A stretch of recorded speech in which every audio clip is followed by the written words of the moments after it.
Today we're going to work on optimizing our shotgun through the use of choke tubes. There's basically two factors to the equation, and that's your shot shell, which, as we all know, unlike a rifle, fires many pellets. Can be as many as, like what you see here is like 500 or so, and this is like 60.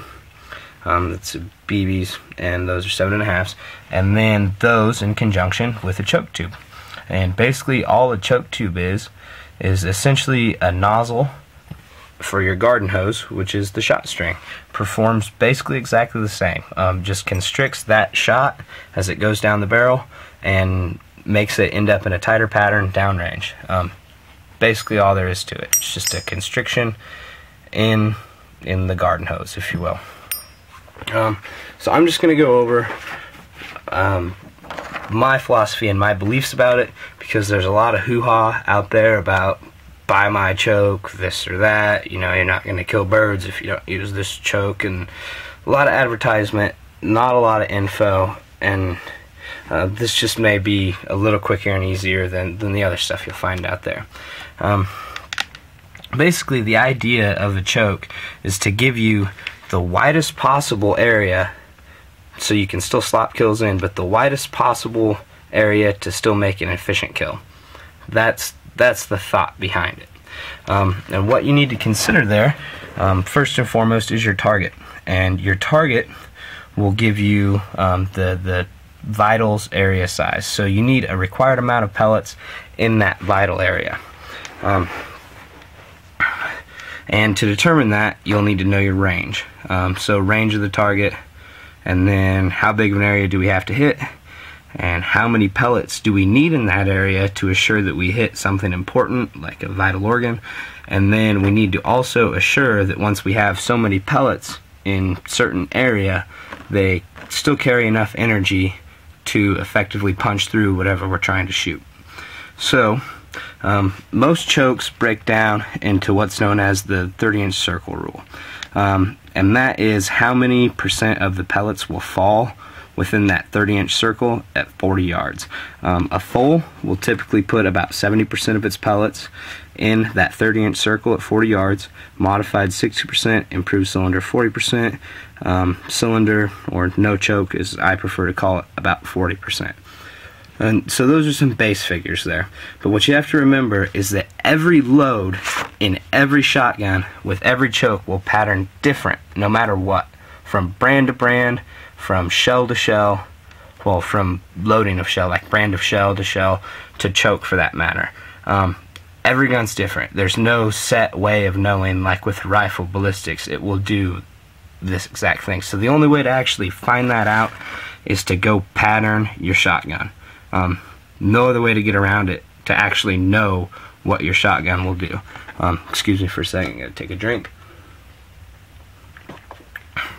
So like I said, pattern makes perfect. You can't, it's basically your homework, you know. You can't pass the test if you don't do your homework.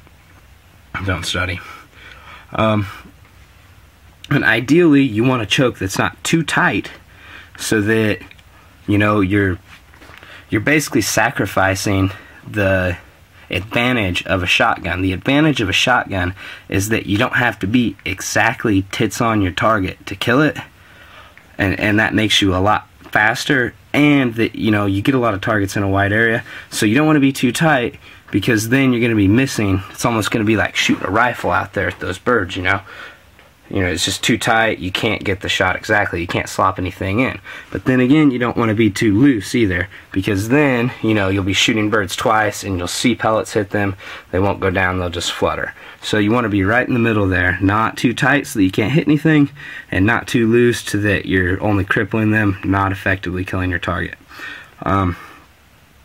Another thing we'll go into is steel versus lead. I just want to touch on this briefly. Steel is harder than lead. Therefore, the choke has a greater effect on it because it doesn't mash it as it goes down the barrel. So steel patterns much tighter than lead. 2 choke sizes is how tight it patterns. 2 choke sizes up. So if you're shooting modified with steel, it's more like shooting a lead full. And also, steel is like 60% the weight of lead, so it retains much less energy at range than lead will. So you need to take all that into account when developing loads that are target specific. You know, if you're hunting ducks, you're going to carry a different load than if you're hunting pheasants. I'm just going to touch on that there. You know, that's pretty target specific, but it needs to be out there so you know. Look into it for yourself, or shoot me a question if you have a question there.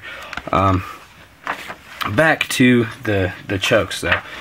This is a really poor drawing I've done to hopefully demonstrate a little bit of what chokes actually do. This up top here is a cylinder, the modified in the middle and full on the edge. This line is 5 yards, this line is 40 yards. All shotgun chokes are gonna still be just as wide at 40 yards, okay? And the cylinder is going to basically evenly distribute its pellets across that range. A modified is going to keep more of its pellets in the center there. I tried to darken it so you could see.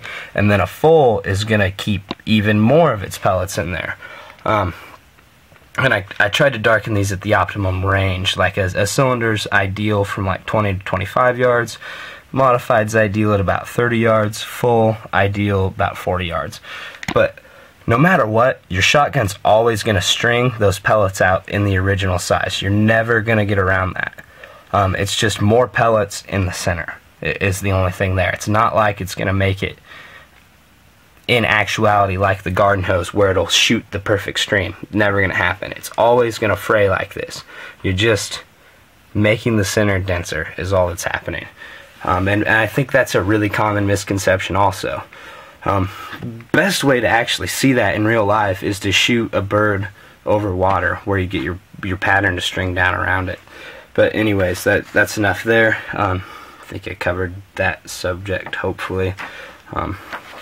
Going kind of quick here, so I don't know if I'll hit everything as well as I should. I probably look back and be like, oh, I missed so much, this or that. But we'll kind of get into shot size here and loading. I'm going to touch on this again.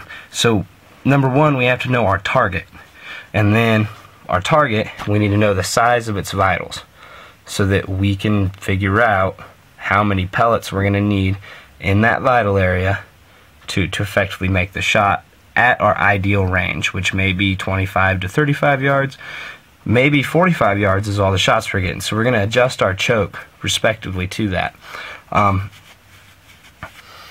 You know, that's the key concept, is that it's target specific, range specific. You know, that's basically the big one. And I'm going to be up front up here and say my favorite pattern, or excuse me, my favorite choke is a light modified, just because of the versatility it offers me. And I prefer my ducks at about 30 yards. Sometimes they're 25, sometimes they're 35.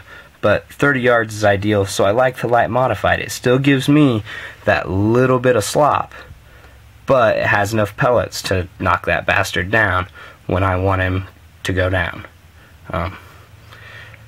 And, you know, that'll vary by range and day, etc., etc. But you want to set up for what's happening the most and what is ideal. And then break down into shot sizes I prefer a little bit here. Small birds, like the smallest of birds, you want 8 or 9s. And choke tube matters on the day. That's all I can say. It matters on the day and situation. Songbirds, 7.5s to 8s. Small upland birds, 6s is what I prefer. Medium upland, like pheasants, I like to shoot number 5s, leads. Large upland turkey, I prefer 4s, headshots. Small ducks, I like number 4 steel for my teal. For mallards, I shoot a number 2. And a light modified. As season progresses, I'll go to a modified, maybe even an improved modified, you know, just to get that extra oomph out there. Geese, I'm partial to all these, really. 2s are great, you know, 30-yard geese, but if you get out there, you know, 40, heaven forbid, 45, 50-yard geese, BBs are nice because they still pack enough punch to do the job. Rabbits die easy. Coons, You shoot those at 22. But coyote, T, number 4 buck. The reason, I'll get to that in a minute. Deer, ideally, I'm not a big fan of double aught buck.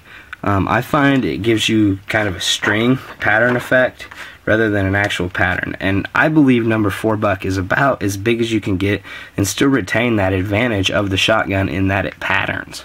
Number 4 buck will pattern, so my vote for man animal or deer is number 4 buck. Just because, you know, you're gonna reliably hit a vital instead of the chanciness of the double aught buck. You know, go down into a breakdown a little bit here of ideally what you want, and again it varies as to the tendencies of the game, the range they're typically at, but like a cylinder would be good for around 20 to 25 yard shooting and closer. I mean, it's as open as you're going to get. The pattern can only expand so fast no matter what choke you're shooting. It's always going to be tight inside of 10 yards, you know, 15 yards, but ideally close up you want a cylinder. General all around modified is king. Always has been, probably always will be. 30 yards, you know, basically 25 to 35 yards is where the modified rules. Not too much, not too little. Then again, you get out there past 40, you'll find it's a little sparse. The full is good at range. However, I mean, you get inside here, you know, let's say you set up to shoot ducks at 40 yards all day. Well, you know, that's great and all, but what if you get a duck at 20 yards? You see what I'm saying? Your pattern then at 20 yards with that full is only, you know, about a foot wide. So you have to be dead on when you go to shoot that bird or you're going to miss. Whereas you have about twice the pattern with the cylinder at the 20 yards. So that is the paradox. Basically, the widest area possible, you know, the most slop you can get in and still get that clean kill. And a lot of it is knowing your limits. With a cylinder choke, are you going to risk a 40-yard shot on a bird? I mean, you know, it's not wise, it's not ethical. A good hunter wouldn't do it. Yeah. Just saying. But, you know, you're not going to perform an efficient kill at 40 yards. And then, you know, you progress on over here, and trying to convey what I'm trying to say is tough. You're not very likely to perform that shot with the cylinder at 40 yards. It's going to be too sparse. So know your limits and don't push it. You know where your shotgun excels. If you have birds really close and you have a full, it's probably in your advantage to let them fly a little bit farther, get out there a little bit before you start shooting at them, and it's going to work out easier for you too. You know, human talent aside, it's going to be much easier for you to hit a bird at 35 yards flying than it is at 20 yards with a full choke. I mean, can you do it? Sure you can, but I mean, we're trying to optimize our shotgun, get the most out of it, and make benefit of the fact that it's a shotgun, not a rifle. It patterns for a reason. Use the pattern to your fullest and best advantage. Maybe this hasn't been the most informative about like actual chokes. Do I need, you know, a light modified or an improved modified? But you get the concept, and then you can apply the concept to what you see afield and with your patterns that you hopefully go out and shoot. Basically, if you do your homework, do the math, it'll add up, it'll pay off. I thank you for watching. Sorry if this video has been unimpressive. Cheers.